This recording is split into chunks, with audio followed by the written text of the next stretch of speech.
Hi, welcome to this video where we're going to introduce how to use Google Classroom. So to start with, you can access it from your laptop or your iPad. You're going to go to anything that you normally use to get to Google. So I'm going to go on Google Chrome. And then once you get here, you can just type in Google Classroom. And then you will have received from school your child's email address and password. I'm going to click on the second one down because it's googleclassroom.com. And you will see I've got a variety of ways to log in. So I'm going to go in using my child's account. So you'll see I've got the email address here, and you will be given that along with the password, which you type in here, and then go to next. And you will come up with a screen that the first time you go in, it won't look quite like this because you won't have your child's class there necessarily. So if you haven't been on before or your child hasn't in school, you will need to go to the plus on the right-hand corner that says Join Class. Click there and you will see your child's name, and you will have received from school a class code, which you click in the box and you type in. Normally it's a series of letters and numbers. And then you submit that, you type it in, and on the right-hand side you click Join. Now I don't need to do that because this child has been into their class before. Once you submitted the code, it's there forever and it's kept, and you now enter the classroom by clicking on the name of the class. So this child's in Penguin's class. We're going to click there. And this is basically the main page for your class. So what you'll see at the top is you have a stream, which is a bit like your sort of ongoing news structure. You've got your classwork and you've got other people in the class.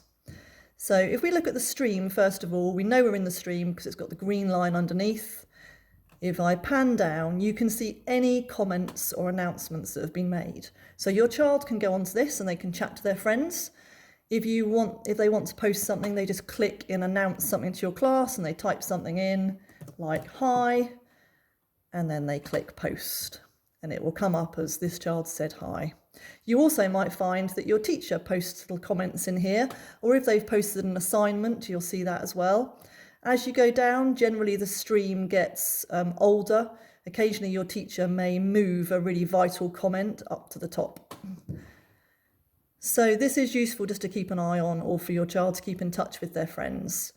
If we go on to the next section, which is classwork, this is where your teacher will assign tasks for your child to do. So we click in here, and this is divided into different subjects and topics. So first of all, we've got maths. As we pan down, we've got English. You might find stories in here. You might find topic work, things to keep you busy. Each child's classroom will look slightly different, dependent on their age.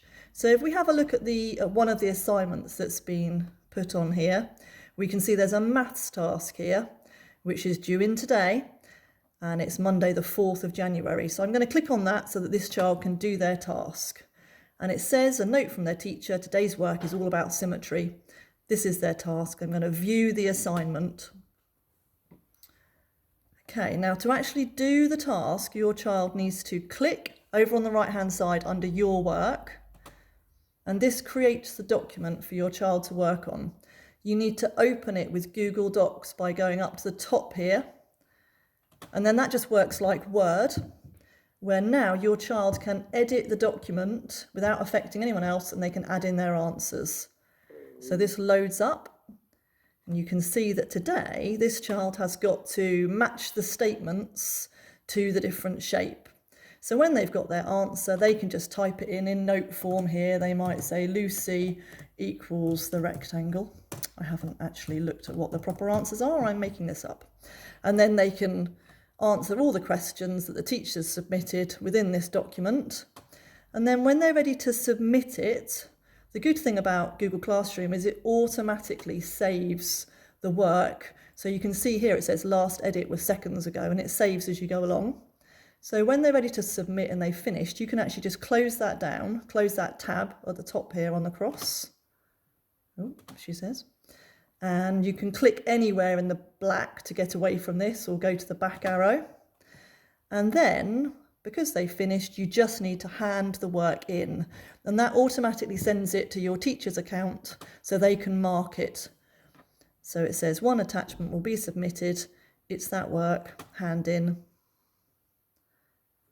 If they submit too early and they decide, oh, I didn't actually do it all and I want to do some more later, or I made a mistake, you can unsubmit it if you want to, and then you can re-edit it and have another look. The other really useful thing here is you can do a private comment. So perhaps if you've been helping your child with the work and they found it difficult, or they whizzed through it, or they really enjoyed it, you can type in a little comment in this box down here and submit it to the teacher.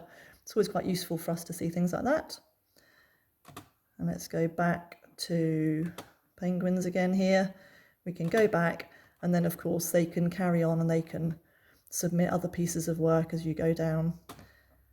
Right, I hope that gives you a little intro into Google Classroom. If you have other comments, then please feel free to email in. Thank you very much.